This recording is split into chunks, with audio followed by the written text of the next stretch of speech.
Baik, Assalamualaikum warahmatullahi wabarakatuh.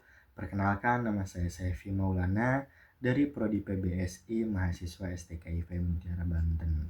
Nah, di sini saya akan membahas tentang fonologi. Mungkin teman-teman sering bertanya, apa sih fonologi itu? Nah, secara terminologis, fonologi berasal dari kata fon dan logi atau logos. Fon berarti bunyi, sedangkan logos atau logi berarti ilmu. Nah, secara sederhana dapat kita simpulkan bahwasanya fonologi itu adalah ilmu bunyi, atau yang lebih spesifiknya adalah ilmu yang mempelajari tentang bunyi-bunyi bahasa. Nah, ketika teman-teman mendengar seseorang berbicara, atau mungkin ketika berpidato, bahkan mungkin ketika bernyanyi, teman-teman akan mendengarkan serangkaian bunyi bahasa yang berkesinambungan. Nah, terkadang teman-teman mendengar adanya suara menaik dan adanya suara menurun. Atau mungkin terkadang teman-teman mendengar adanya suara terhenti atau terjeda, bahkan adanya suara keras atau lembut. Terkadang juga teman-teman mendengar adanya suara panjang atau pendek dan lain-lain. Nah, rangkaian bunyi ini dapat disegmentasikan berdasarkan satuan pembentuknya atau segmen-segmen.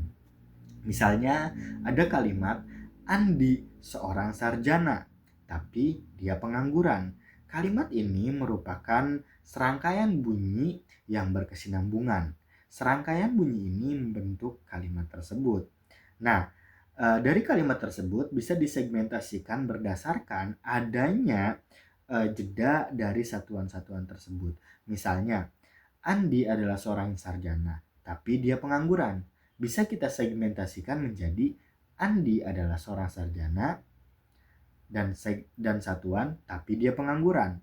Nah, satuan Andi adalah seorang sarjana bisa kita segmentasikan lagi menjadi Andi dan seorang sarjana.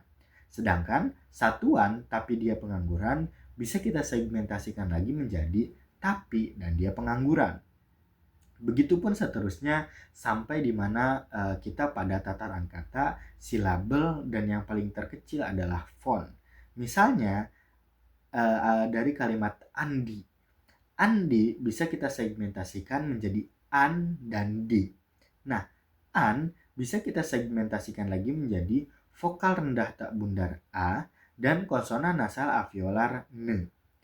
Nah, dari sini kita bisa menyimpulkan sebuah kalimat yang panjang bermula dari sesuatu, ya, atau dimulai dari bunyi-bunyi yang dirangkai khusus dengan bunyi-bunyi yang lainnya sehingga terciptalah kalimat tersebut.